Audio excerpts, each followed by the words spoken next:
Hello po. Lang po. Okay po.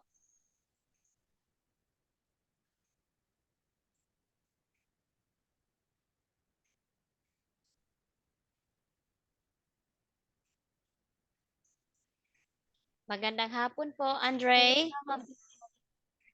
Magandang hapon. Hapon po. Kamusta ka ngayong hapon, Andre? Mabuti po.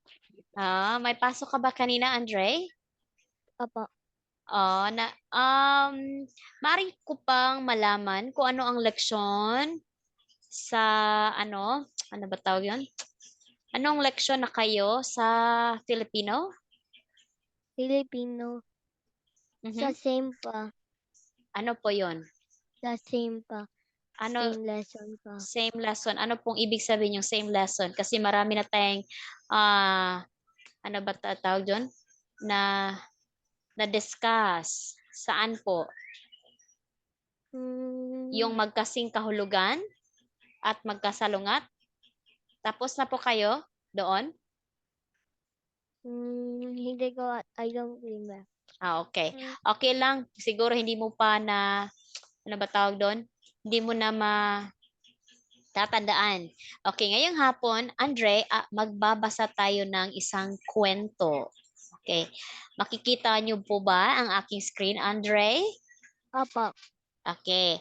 Ano po ang nakikita mo sa isang larawan? Andre, ano po ang nakikita niyo sa isang larawan po? Sa bata. Okay. Nakakakita ka ng ilang bata po ang meron sa isang larawan po? Apat. Apat. May apat na bata sa isang larawan. Okay, ano po ang ginagawa nila po? Nag-uusap. Okay, tama po yun. Oh, magaling, Andre. Ikaw ay nakapagsalita na ng wikang Tagalog ngayon. Okay, sila ay nag-uusap. Oh, parang sila ay tumatawa, hindi po ba? Tingnan mo. Sila ba ay malungkot or tumatawa? Matutuwa. Tumatawa. Tumatawa. Okay, maaari niyo po bang basahin ang pamagat po? Nakatutuwang biro. Nakatutuwag biro. Okay, nakatutuwang biro. Okay. Ano po bang ibig sabihin ng nakatutuwang biro sa iyong pagkakaintindi lang po ha? Sa iyong pagkakaintindi, ano po ang ibig sabihin ng nakatutuwang biro? Hindi ko alam po. Okay. Nakatutuwang biro po ang ibig sabihin, funny jokes in English. Okay, funny jokes.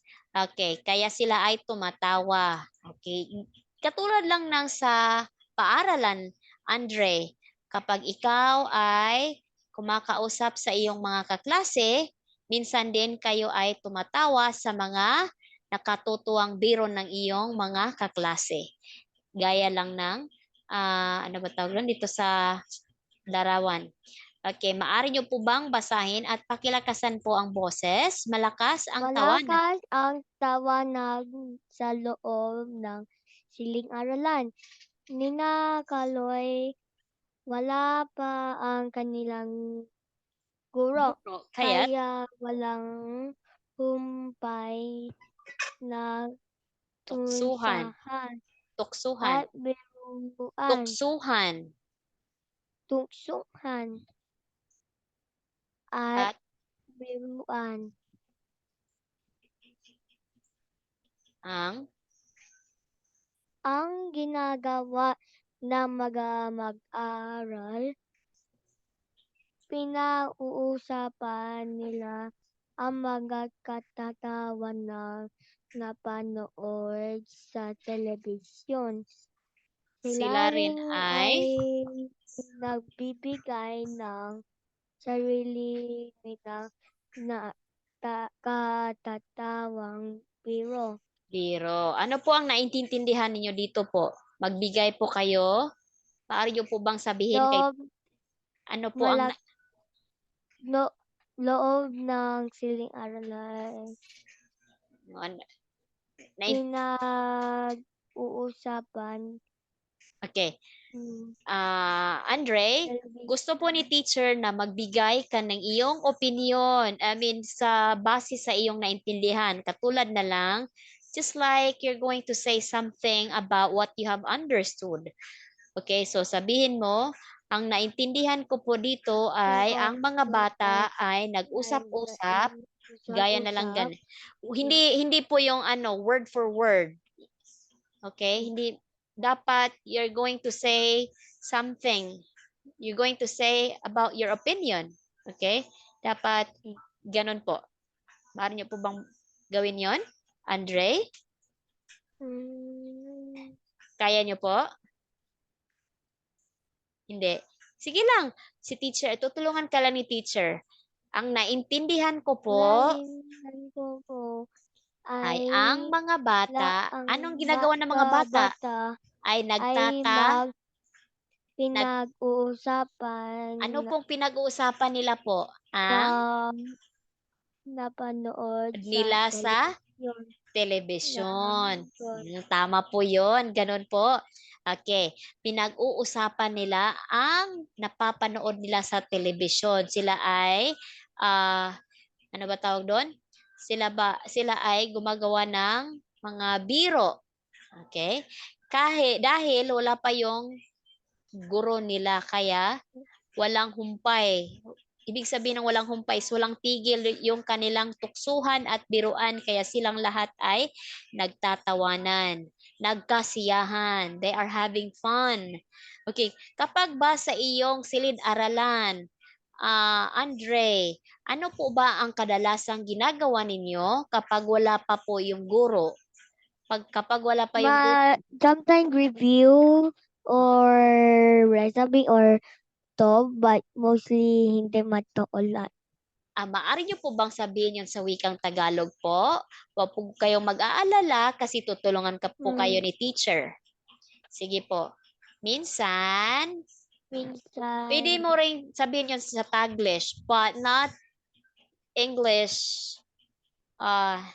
all the time. Like, yeah, the whole thought is English. It must be Taglish. For example, nagre-review po kami. Yung review is English. So, pwede yun. Pwede yun. Sige, sabihin mo, kapag wala si teacher, kami ay minsan mag-uusapan. nag-uusap kayo, mga kaklase mo. Kunti lang, not a lot, but we talk quietly. Maaari nyo po bang sabihin kay teacher kung ano po ang ginagamit ninyong language or wika sa isang kadalasan English, wikang But English. sa Filipino ang Tagalog yung answers. Yung sinasabi yun ni teacher? Opo. Dapat po kasi pag nakakasanayan po kasi tayong magsalita ng wikang English, hindi po tayo matututo. Hindi po tayo matututo sa mga, ano ba tawag doon? Sa mga salitang Tagalog, hindi po natin naiintindihan. Kaya, ang ginagawa ng iyong guro ay dapat, kung ano ang subject ninyo sa eskwelahan, dapat din yun ang gamitin ninyong lingwahe. Language, kumbaga. Okay, sige, ano pa po? Minsan, nag-uusap kayo ng iyong mga kaklase, tapos ano pa po? Mag-review. Nag-review? Wow! Okay. Hindi ka ba mahilig makipaglaro pag wala si teacher? Yung iba kasi, Andre, nag-iingay. Ano pa? Bawal mag-inay sa Sa silid-aralan, bawal mag-ingay. silid-aralan ko. Pero may mga may mga kaklase kang pasaway. May kaklase ka bang pasaway? Others wala sa amin. Pasaway is naughty classmates. Wala po. Oh, But they get warnings if they are inay daw. paano nyo po ba sabihin yun sa wikang Tagalog po? Hindi po sila mag-iingay kasi Yeah. nagwa-warning si teacher. Or Okay. some of the student with our teachers. Ano po? Sometimes yung Minsan? Sige po. minsan yung classmates ko, Oo. tawag teacher. Ano po? Nung, Tinawag ng teacher? yung tama may minsan yung classmate ko daw yung teacher who is naughty and ingay. Kapag nag-ingay sila, tinatawag sila ng teacher? Yun po bang ibig sabihin niyo Opo, po? Oh. opo, Kasi hindi gusto yun ni teacher kasi marami kayo, hindi kayo isa lang, kundi marami kayo. Kaya si teacher ay iisa lang. Kaya dapat, hindi sila dapat mag-ingay. Kaya hindi ko naman masisisi si teacher. Okay, ating ipagpatuloy ang pagbasa. Alam nyo, mag-pick up line alam ako. yung Sige line po, ako, sabi ni Ronel. Ronel. Sige, sabihin mo sabay-sabay na sagot ng mga klase nila. Nia, Nia, Pranola ka Crayola ba? ka ba? Bakit? Bakit? Nabibigay ka kasi sa mundo Ay, nagbibigay ka kasi ng kulay sa ng mundo. kulay sa mundo. Malakas na tawanan ang ibinigay ng mga mag-aral. Ako naman ang magbigay ng pick-up line ni Tonton. Sabay tinig sa isa nilang klase. Okay, elepante ka ba? Bakit? Bakit? Kasi ang laki ng taiga Tainga. mo, Tainga mo. malakas na tawanan uli ang sumunod na narinig sa siling-aralan. Subalit si Ate ay bilang tumahimik. Teka lang, Andre. Okay, anong ginagawa ng mga kaklase? Sila ay pick up Line, line. Okay. Ang huling pini-pick up line nila ay si Iking. Okay, ano ang reaksyon ni Iking? Tumahimik lang siya. Wala siyang reaksyon.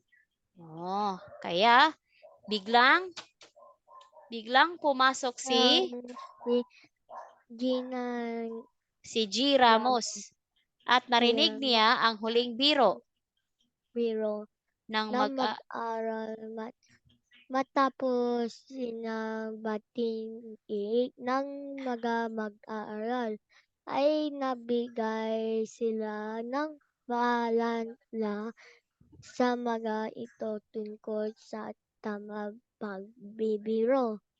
tungkol sa Natutuwag ako dahil masayahin. Masayahin at kayo yo at at kaya ninyo aliwig ang ang inyong inyong mga mga kamag-aral. kamag-aral. Kaya lamang ay dapat ninyo piliin ang mga sitwasyon at Salit salitang gagamitan sa gagamitin meeting sa pagbibiro. pagbibiro. Paliwanag Paliwanag sa kanila ng sa kanyang guro. Okay.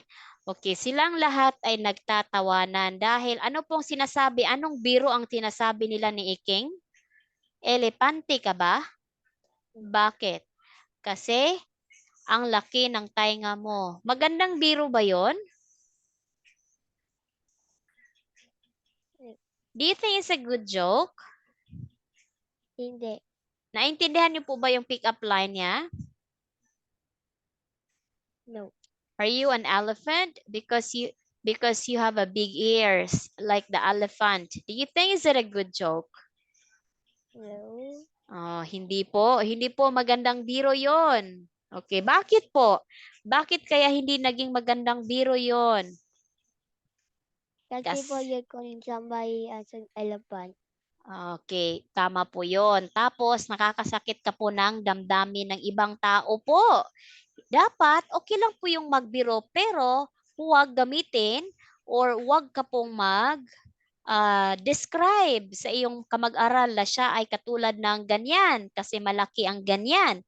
Malaki ang kanyang tainga. Hindi po yun tama po. Okay, huwag nyo pong ihambing or ano ba tawag doon? ihambing nga, i-compare. Do not compare your classmates to other things just to make joke. Kasi hindi po yun tama. Okay, ano pong dapat gawin, Andre? Ano pong dapat gawin? Magsabi sa guro. Ano po? Sabi sa guro. Magsabi sa guro? Hindi po. Ang tanong po ni teacher ay, ano po ang dapat? Okay lang po bang magbiro? Hindi. Okay lang po. Pero Pero hindi yung mali. hindi yung ano po? Hindi yung nakakasakit. Okay lang yung pong magbiro, yung, ano ba tawag doon? Yung katulad ng ginawa nila kanina, yung napag-usapan nila, yung napanood nila sa isang telebisyon at sila ay nagtatawanan. Pero dumating sila sa punto na gumawa sila ng pick-up line at ginagamit nila yung kaklase nila at inihambing nila na ang kaklase daw nila ay may malaking tainga. Okay, hindi yun magandang biro. Kasi, okay, nakakasakit yun ang damdamin ng kanilang kaklase. Bakit kaya? Sige, maaari niyo po bang Bakit basahin? kaya hindi natuwa Andre? si... Teka lang po. Subukan niyo pong intindihin ha at magtanong ni teacher kung may mga salita ka po na hindi mo naintindihan. Okay po? Okay, bakit kaya? Bakit kaya hindi natuwa si Shay sa nating biro sa kanya? Tanong ng guro. Okay, Andre, bakit kaya hindi natuwa si Iking sa kanilang biro? Bakit kaya? Hindi siya natuwa. Why do you think Iking is not happy with their joke? Kasi po they call him an elephant. Sabihin mo yun po yan ng Tagalog. Sige po. Sabi sila Kasi, sige, tama po yun. Kasi sinasabihan nila na ano? elephant siya. Maaari niyo po bang pakiayos po ang pagsabi, Andre? Kasi hindi po kita masyadong naintindihan at elepante. Sante. Okay. Kasi sinong sinasabihan nilang malaki ang tainga? Katulad ng elepante, ano po? Makilakasan po ang boses. Iking po. Okay. Sige, basahin po. Kasi po, nasaktan siya. Nasaktan siya sa Nasaktan siya sa pagkukumpara sa kaniya elepante. Sagot ni Carlo. tandaan niyo na ang mga biro ay dapat nakatutuwa at hindi nakasasakit sa dadami ng kapwa. Dagdag pa ng guro. Sige po. Ipinaalam din sa kanilang guro na ang paggamit ng mga salita na kasasakit sa damdamin ay napuwa ng kapwa kahit na guro biro ay maaari ituring na pampubuli. Ano pong dapat tandaan kapag tayo ay magbibiro? Dapat ito ay hindi nakasakit sa klase. Okay, sa kaklase. Tama po yun. Dapat kung magbiro ay hindi dapat nakakasakit sa damdamin ng iyong kapwa or sa iyong kaklase. Kasi, bakit? Kasi po, Ito ay maituturing na Bamboo bully. Pambubuli. What does Hindi. bamboo bully mean? Bullying. You don't know what is bully? Bullying. In English. Bully. Okay. Okay, maituturing na rin yung pambubuli. Okay, kasi tumatawa ka lang kasi natatawa ka kasi ganyan ang kanyang itsura or ganyan ang kalaki ang kanyang tainga. So, hindi yun tama. So, subukan nating sagutin ng pasalita ang mga tanong. Alin sa birong ginamit sa kwento ang nakapagpasaya ng damdamin? Alin doon? Elepante. O yes po. Ang birong ginamit sa nakapagpasaya ng damdamin. Nakapagpasaya ba yun ng dami ng elepante? Nakapagpasaya, pero Oh. nakapagpasaya pero nakakasakit din ng damdamin. Nakakasakit din ng damdamin. Okay? Hari, ano pa? Ano pa? Bakit hindi tuwa Okay, bakit hindi natuwa si Iking? Sige po. sa biro ng kaniyang klase? Kung ikaw si Inke, ano ang iyong mararamdaman? Maramdaman. Okay. Bakit hindi natuwa si Iking sa biro ng kanyang kaklase? Kasi Kasi, sila ay ano po? tinatawag sa elepante.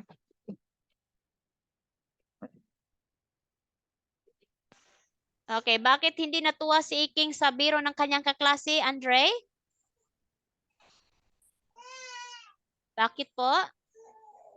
Bakit? Kasi Kasi? kasi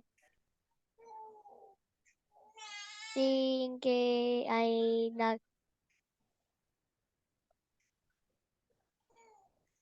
Sige po, ipagpatuloy po. Kasi si Iking, nagtatawag ano po?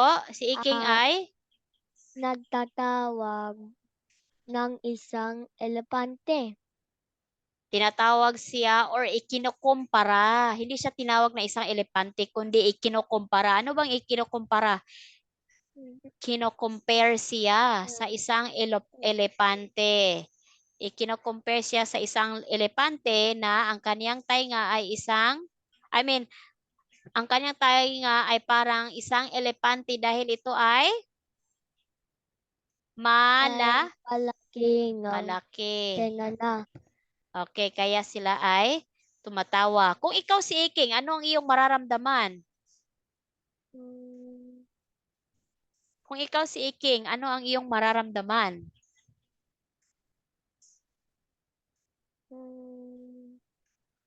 If you were a king in the story, what will you feel?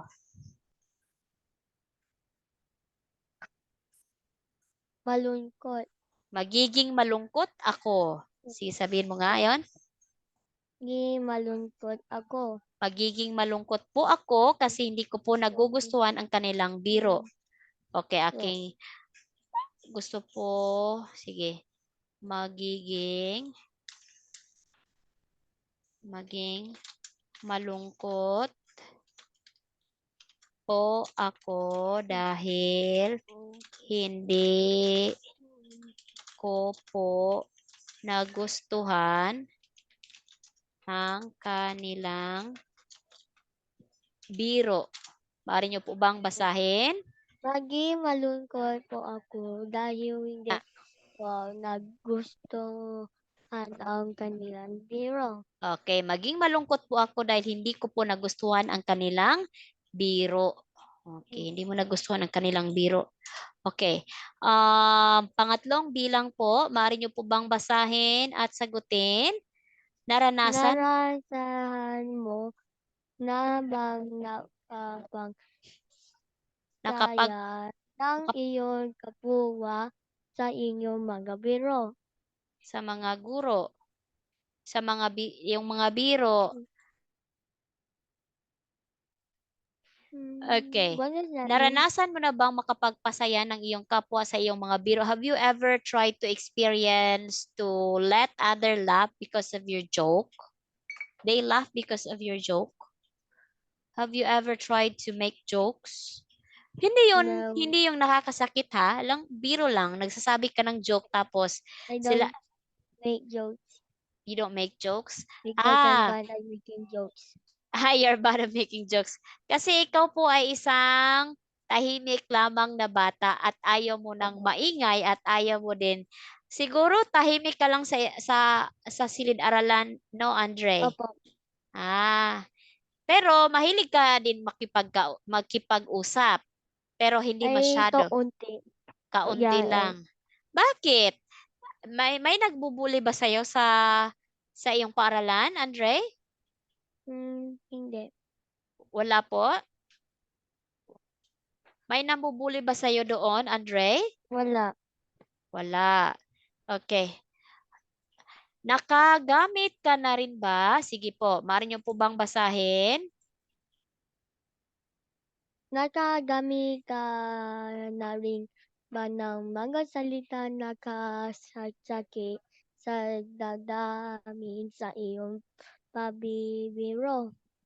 Nakagamit ka na rin ba ng mga salitang nakakasakit sa damdamin ng iyong pagbibiro? Wala. Di ba? Sabihin niyo po, hindi Hindi po pa. kasi hindi po Oh, ako kasi mahilig magbiro. Sige bro. po. Hindi po kasi hindi po ako mahilig magbiro. Sige po. Maaari niyo po bang basahin? Nakagamit ka rin ba ng mga... Hindi po nagagamit ka na rin bang ng mga salita na kasasakit sa dadaming sa iyong pabibiro?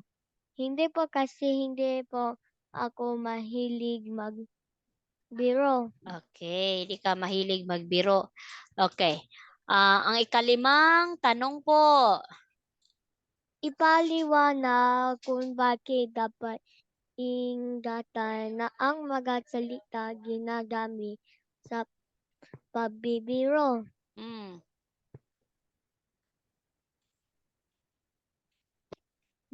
What does that mean? You have to explain why do you think we need to be careful using words when we make jokes to others. Kasi Okay? Kasi Kasi, nakasasakit tama po, ng damdamin damdamin ng ating dahil, salita sige sabihin mo, dahil dahil nakakasakit nakasakit tayo tayo ng ng damdamin damdamin ng ng ibang tao. iba tao. Okay.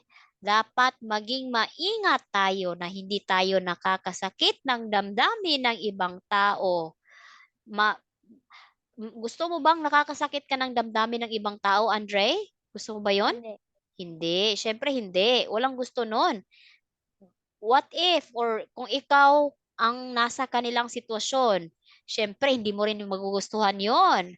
Magiging malungkot ka din at hindi mo magugustuhan ang kanilang gagawin na sila ay magbibiro na hindi ang mga gumagamit sila ng mga salita na hindi naaayon sa iyong damdamin. Andre, tatawag si teacher ha kasi may isang Okay. leksyon pa tayo. Same link. Okay po? Okay.